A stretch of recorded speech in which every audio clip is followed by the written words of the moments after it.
Hello. Hello. जय Shivray madam. हो, जय शिवराय, बोला.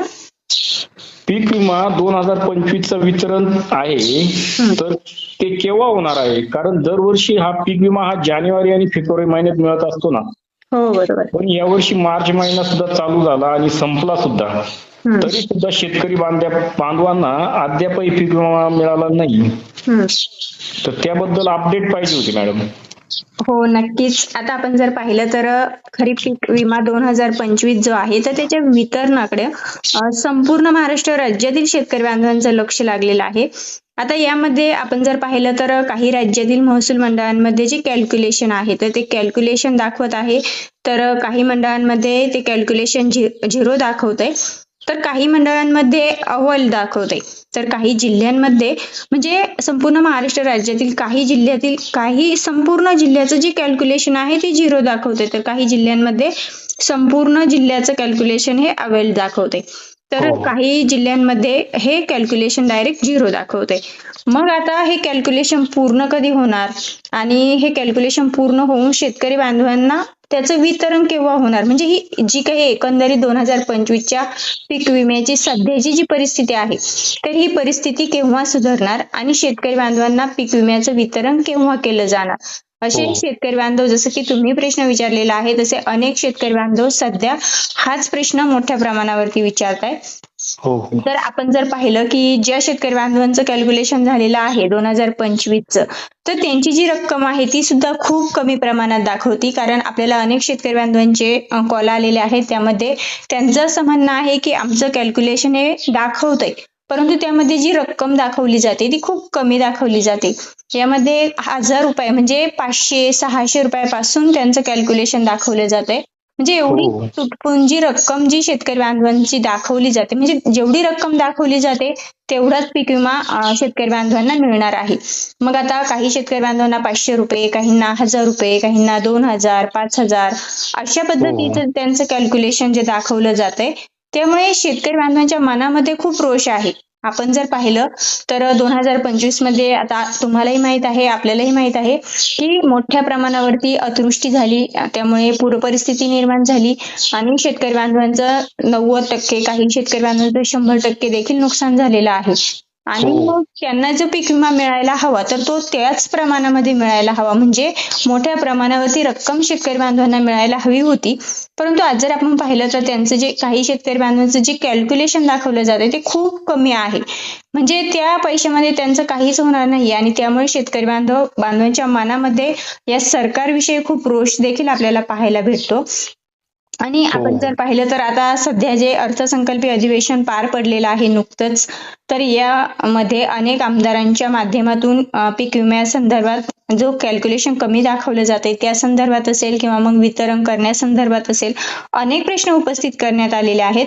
आणि कृषी मंत्र्यांच्या माध्यमातून देखील आपल्याला 2-3 दिवसांपूर्वीच याबद्दल एक आढावा बैठक घेतल्याची माहिती समोर आली आणि यामध्ये पीक विम्याचं वितरण हे लवकरात लवकर करण्यात यावं असं निर्देश देखील कृषी मंत्र्यांच्या माध्यमातून देण्यात आलेले आहेत.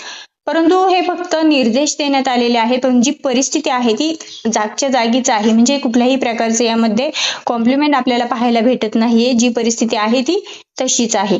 आता शेतकरी बांधवांचा सर्वात महत्वाचा प्रश्न, जर आम्हाला पीक विमा मिळणार तर जे कॅल्क्युलेशन दाखवलं जातं एवढी कमी रक्कम, आणि देवेंद्र फडणवीस साहेबांच्या माध्यमातून ज्यावेळेस म्हणजे 2 महिन्यांपूर्वी ज्यावेळेस नुकसान भरपाई जाहीर केली होती, त्यावेळेस त्यांनी असं स्पष्ट सांगितलं होतं की ज्या शेतकरी बांधवांचं नुकसान झालेलं आहे तर त्यांना हेक्टरी 17,500 रुपये असा पीक विमा दिला जाणार.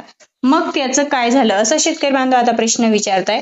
तर यामध्ये सर्वात महत्वाची गोष्ट ही आहे की जरी देवेंद्र फडणवीस साहेब यांच्या माध्यमातून, ते जरी राज्याचे मुख्यमंत्री असले आणि त्यांच्या माध्यमातून हे शेतकरी बांधवांना शब्द दिला असला की हेक्टरी 17,500 रुपये असा पीक विमा मिळणार, परंतु ज्या वेळेस तुम्हाला आता तुमच्या बँक खात्यामध्ये पीक विमा पडणार आहे त्यावेळेस ही रक्कम मिळणार नाही, ही वस्तुस्थिती आहे.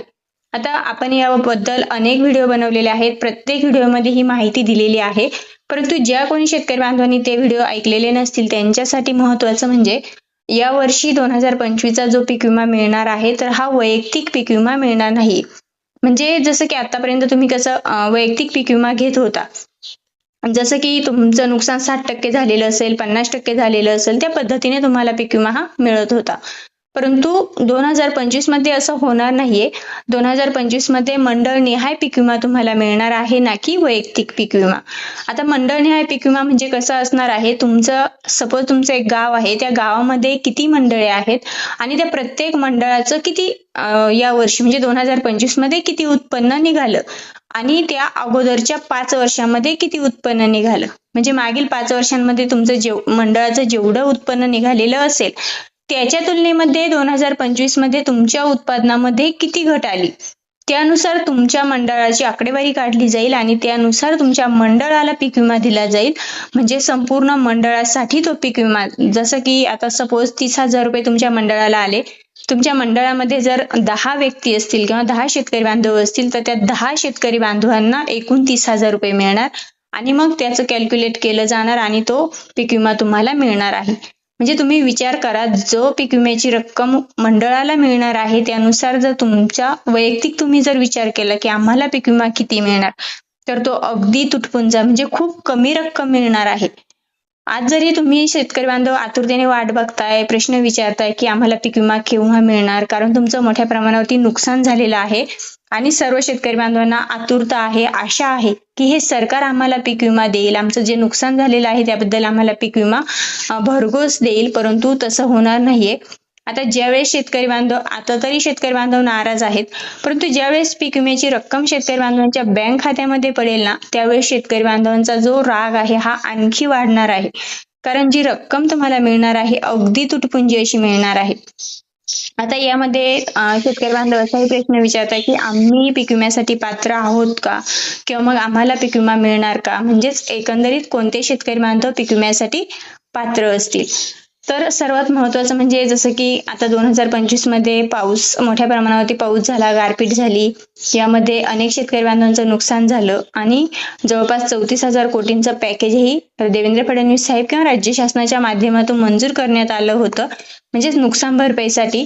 आणि ती नुकसान भरपाई ज्या कोणी शेतकरी बांधवांना मिळालेली आहे त्या संपूर्ण शेतकरी बांधवांना पीक विमा 2025 हा मिळणार आहे. म्हणजे ज्या शेतकरी बांधवांचं 2025 मध्ये मोठ्या प्रमाणावरती नुकसान झालेलं आहे त्यांना पीक विमा मिळणार आहे.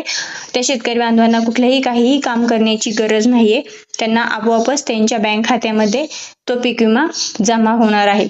परंतु महत्वाचं आहे की तुम्हाला जर तुमच्या बँक खात्यामध्ये पीक विमा जमा करून घ्यावयाचा असेल, तुमची KYC प्रक्रिया असेल, तुमचं लँड रेकॉर्ड असेल, तुमचं फार्मर ID असेल आणि तुमचं आधार हे तुमच्या बँकेला लिंक असणं महत्वपूर्ण असतं. कारण जर तुमचं आधार हे तुमच्या बँकेला लिंक नसेल तर सरकारच्या माध्यमातून जे डायरेक्ट DBT द्वारे आपल्याला पैसे, कुठल्याही योजनेचे पैसे मिळत असतात तर ते जमा होत नाही. तर तुमच्या सर्व प्रश्नांची उत्तरे तुम्हाला मिळाली असतील तर धन्यवाद. हो.